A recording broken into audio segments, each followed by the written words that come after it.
Welcome to new TV Telugu. Mega power star Ram Charan నటించిన పెద్ద చిత్రం బాక్సాఫీస్ వద్ద సృష్టించిన ప్రభంజనం కొనసాగుతోంది. ఈ సినిమా భారీ విజయం సాధించిన నేపథ్యంలో చిత్ర యూనిట్ ఇప్పుడు లండన్ లో విజయోత్సవాలు నిర్వహిస్తోంది. ఇందులో పాల్గొనేందుకు లండన్ వెళ్లిన రామ్ చరణ్ కు అభిమానులు, ప్రవాసాంధ్రులు ఎయిర్పోర్ట్ లో బ్రహ్మరథం పట్టారు.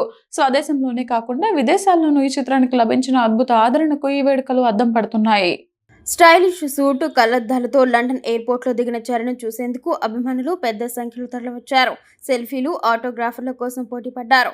అనంతరం లండన్లోని హన్స్లో ఉన్న ప్రసిద్ధ సినీ వరల్డ్ థియేటర్లో జరిగిన ప్రత్యేక ఫ్యాన్ స్క్రీనింగ్లో ఆయన పాల్గొన్నారు.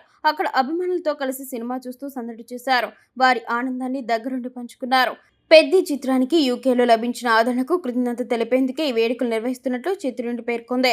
ఉప్పెన ఫేమ్ బుచ్చిబాబు సానా దర్శకత్వంలో వచ్చిన స్పోర్ట్స్ యాక్షన్ డ్రామా పెద్ది. ఈ నెల 4న విడుదలైన ఈ సినిమా మొదట్లో మిశ్రమ స్పందన తెచ్చుకున్న ఆ తర్వాత మౌత్ టాక్ తో అద్భుత విజయం సాధించింది. ఇప్పటికే ప్రపంచ వ్యాప్తంగా 400 కోట్లకు పైగా వసూలు సాధించినట్లు నిర్మాతలు అధికారికంగా ప్రకటించారు. హైదరాబాద్ లో సక్సెస్ మీట్ నిర్వహించిన అనంతరం ఓవర్సీస్ అభిమానుల కోసం లండన్ లో ఈ వేడుకను ప్లాన్ చేశారు. థియేట్రికల్ రన్ ముగిశాక త్వరలోని ఈ చిత్రం ఓటీటీలో విడుదలయ్యేందుకు సిద్ధమవుతోంది. ప్రస్తుతం లండన్ వీధుల్లో థియేటర్ వద్ద రామ్ చరణ్ కు సంబంధించిన ఫోటోలు, వీడియోలు సోషల్ మీడియాలో వైరల్ అవుతున్నాయి. అభిమానుల కోలాహలం మధ్య పెద్ది సక్సెస్ ను రామ్ చరణ్ ఎంజాయ్ చేస్తున్న తీరు అందరినీ ఆకట్టుకుంటోంది.